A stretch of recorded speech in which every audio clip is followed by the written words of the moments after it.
ଶଳା ଅଭଦ୍ର ଅଶିକ୍ଷିତ ଲାଞ୍ଛିତ ବାଞ୍ଛିତ ଲମ୍ବୁତର କୁସୁଦର ଅସାମାଜିକ ବର୍ବର ବେହିଆ ଅଲଜ୍ଜା ନନସେନ୍ସ ଟୁକି ଶଳା ତ ଗାଣ୍ଡରେ ପ୍ରବଳ ସାହସ। ମୁଁ ଶଳା ଟିକେ ଗାଣ୍ଡି ଉପରକୁ କରିକି ପାଣି ପିଉଛି, ତୁ ଆସିକି ଫଟକିନା ମୋ ଗାଣ୍ଡରେ ହାତ ମାରିଦେବୁ। ଶଳା ଅଭଦ୍ର ଏଇ ସବୁ ଜିନିଷ ଶିଖିଛନ୍ତି ତ ଘରେ।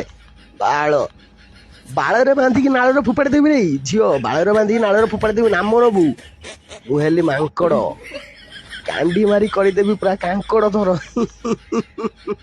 ଡେଇଁ ଡେଇଁକିନା ଗାଣ୍ଡି ମାରିଦେବି, ଗଛ ଡାଳରୁ ଉହୁଳିକି ଯାଇକି ଗାଣ୍ଡି ମାରିଦେବି, କିଛି ଜାଣିପାରିବୁନି। ମାଙ୍କଡ଼ ଗାଣ୍ଡିରେ ହାତ ମାରୁଛୁ, ଗାଣ୍ଡି ଫଟେଇ ଦେବି। ପଳା ପଳା, ଏଇ ପାଣି ଦେଖୁଛୁ ତ, ଏଇ ପାଣି ପକେଇକି ଧୋଇବି, ତାପରେ ଗାଣ୍ଡି ମାରିବି। ପଳା ପଳା, ମୋ ମୁଡ୍ ଆଜି ଭଲ ଅଛି, ଆଉ କିଛି କହୁନାହିଁ, ନହେଲେ ଚାଲବେ।